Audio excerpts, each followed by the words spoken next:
Last time on Sasquatch. Jerry, we need you to come up here right away. We found something. Well, what is it? I'd rather not discuss it on an open frequency. I think it would be better if you saw it in person.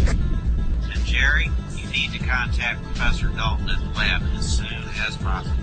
If we found what I think we have, none of our lives will ever be the same.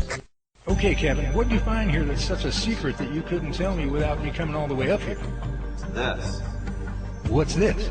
It's a journal, or a diary of some kind. All in another language, but it has all the earmarks in one. We believe it's of Native American origin. Take a look at page 7. Well, I'll be. Look at that. A drawing of a Sasquatch. And this writing next to it? It ain't about what they had for dinner, I can guarantee it. Science lab, Jonathan speaking. Hello, Professor. It's Jerry. Yes, Jerry. Hey, I've got something here you need to see right away. It's pretty important. How soon can you make it here to the lab? I'm halfway there now. I'll be there in 5 minutes. Well, from what you seem to not be telling me on the phone, it sounds like you guys have stumbled on something pretty big. Yeah, I'll say. Well, come on in here to the lab and we'll have a look-see. Wow, look at all this stuff. Plaster casts of footprints, pictures, maps, videos, microscopes, the works. Looks like you got quite an operation going on in here, Professor. This is where it all happens.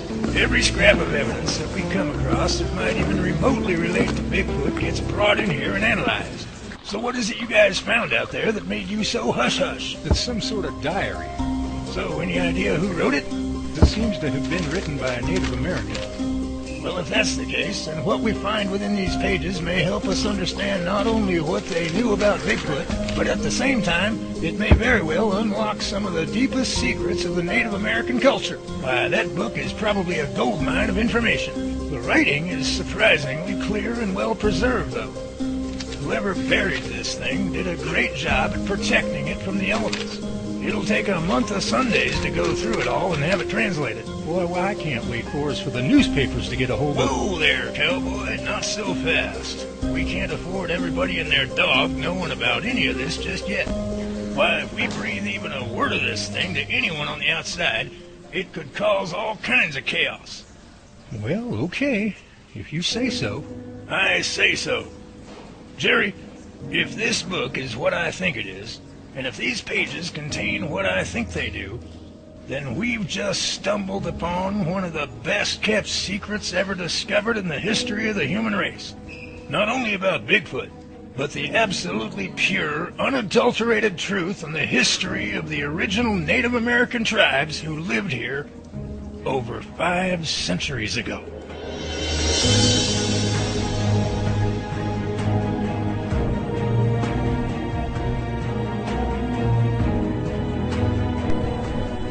And now, part 2 of Sasquatch.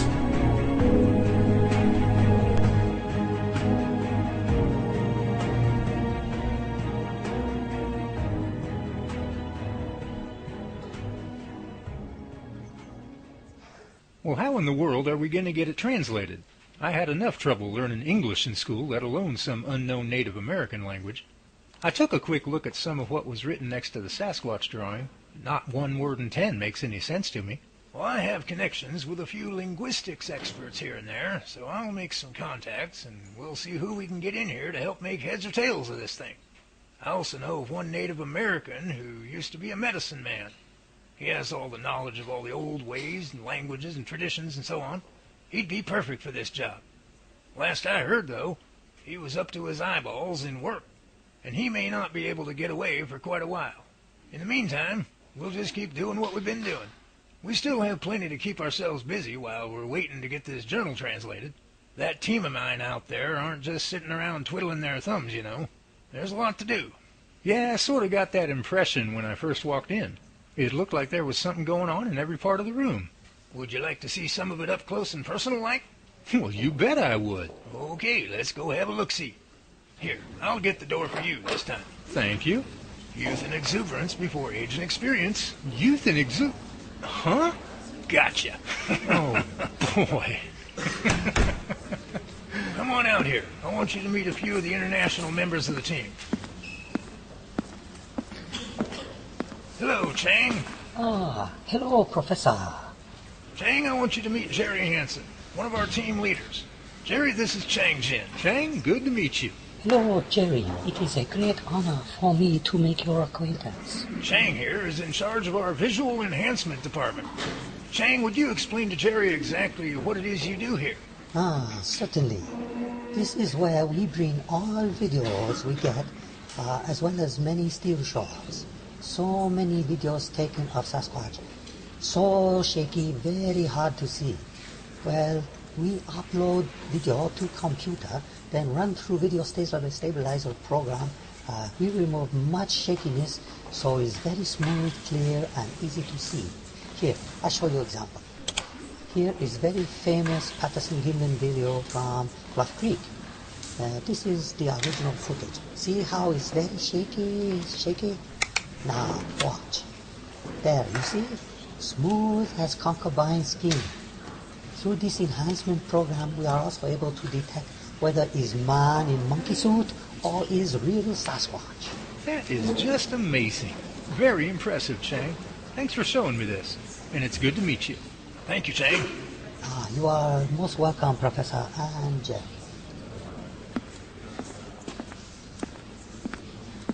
Professor, what's with him and all the bowing?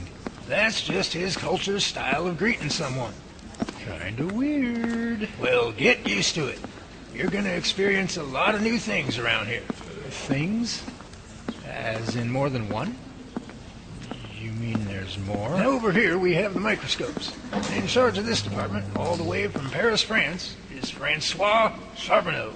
Francois, this is Jerry Hansen, one of our team leaders. Jerry, Francois Charbonneau. Francois, it's good to... Gerard, it is so good to finally meet you. I have heard so much about you. He's also quite affectionate. Oh, boy, I'll say. I haven't been grabbed and kissed like that since I had a girlfriend in high school. What's the matter, Jerry? You don't like a kiss? Well, I think what Jerry's trying to say is he wasn't quite expecting a kiss from you. But in my country, this is our traditional greeting. It's okay. It really is. I'll adjust. Francois, tell Jerry exactly what it is you do here with these microscopes in relation to Bigfoot. This is where we can see the tiniest of detail in the physical evidence of Bigfoot. Hair sample, blood sample, whatever the creature leave behind, we can use it as evidence. Blood samples? How would we ever get that? That would mean shooting one. Well, not necessarily, Jerry. You have to remember where they live. The wilderness can be a hazardous place, even to a Sasquatch. So there's always that chance that one of them could come up injured one day by ordinary, everyday, natural circumstances. How many times have you been scraped by a tree limb or been digging in the rocks and cut yourself? If it can happen to you, then it can happen to them. And it's our hope that one day, one of us will be in the right place at the right time to be able to obtain a blood sample. Because you just never know what might happen out there. Yeah, I suppose you're right. Francois, it was a pleasure to meet you. It was my pleasure, Jerry. This time I will give you the traditional American greeting, n'est-ce pas? A handshake. Thank you, Francois. Goodbye, Gerard. Thank you, Francois. Phew, man. He's quite the enthusiastic one, isn't he? Yeah, he is. And I'm happy to have him on board with us, too. Now next is the audio department. And at the controls is Scotsman Malcolm McBlain. Malcolm, I'd like you to meet one of our team leaders, Jerry Hansen. Jerry, Malcolm McBlain. Malcolm, nice to meet you. Oi, lad. I must say you look a wee bit frazzled. Yeah, Jerry's just a little overwhelmed at the moment.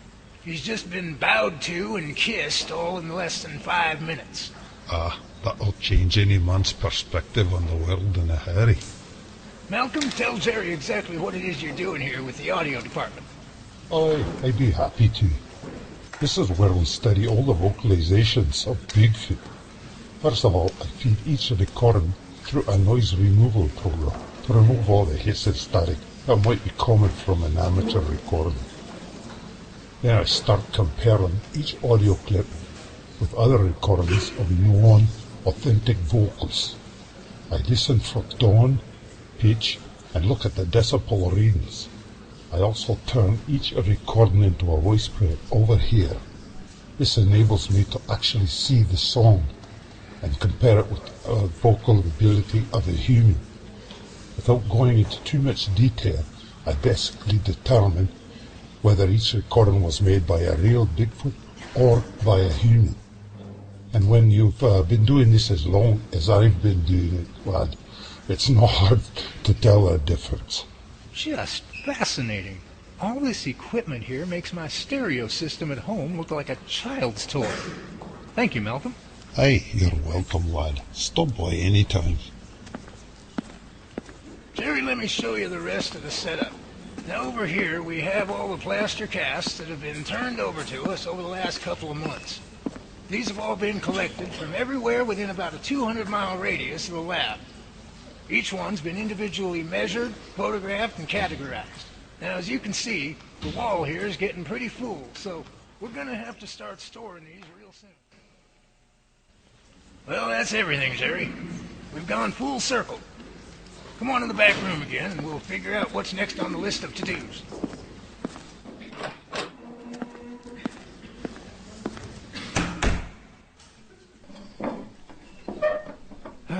Professor, I said it before and I'll say it again. I am impressed. You have really outdone yourself here. You've got a Class A, top-notch operation going on here. Yeah, we've got just about every aspect covered out there. I went all out to get the best state-of-the-art equipment to do the job. If we don't have it here, then there's only one reason. It doesn't exist. You know, Professor, there is another reason you might not have thought of. Oh, yeah? And just what might that be? It could be that someone else has the only one in existence and just doesn't want to give it up. You know, Jerry, you might have something there. I hadn't thought of that possibility. In that case, I better brush up on my haggling skills. Haggling? Yeah, haggling. What's the matter? You don't know what it means? Oh, no, I know exactly what it means. I just never considered you to be the haggling type. Well, of course. The government grant I got is only just so big, you know. So I gotta be as thrifty as I can about my purchasing decisions. I'll haggle them down to the ground if I have to just to get what I need. But don't worry. Everything we got here is top of the line. No mistake about it. Oh, I get it now. Why, you old conniver, you. State-of-the-art equipment at yard sale prices, huh? I suddenly feel as if I'm in the presence of greatness. Oh, brother. I bow before you, O most honorable master of Ripovsky. Jerry, what are you doing on the floor there, brother? Hey, good news, Professor. Your floor is completely dust-free. That's right, no dust in here, no siree. It's clean as a whistle, in fact. Excuse me, Charlie, I have to check for dust in all the other rooms. Gotta keep this place clean, you know. I'll just be going now. Y'all have a good day. You mind telling me what that was all about there, Professor? I'm not real sure myself, but I think one whole sugar cube in his coffee was a wee bit too much. Ah, well, what can I do you for, Charlie? I just got a phone call from a Maria Davenport, who says she caught sight of a Sasquatch as it was down by the creek in the back of her house last night. Well, where does she live? About 5 miles north of here, on Old Frontage Road. Okay, who can we send? Well, actually, I was thinking me. Okay, who else? Well, everyone else is tied up at the moment. And Jerry is, Is what? well, he... It's okay, Charlie. You can tell me. Professor, this guy was just in here looking for dust particles on a floor that any of us could eat off. I don't think I could trust a man like that out in the field, if you get my meaning. Oh, don't you worry about Jerry none. My guess is he just got hit with a sudden case of temporary embarrassmenticitis, if you get my meaning. He'll be okay in a few hours. So I guess it's you and me. Well, I'm ready and raring to go. You lead the way, Professor. Okay, we'll take my truck. Everything we'll need is already in there.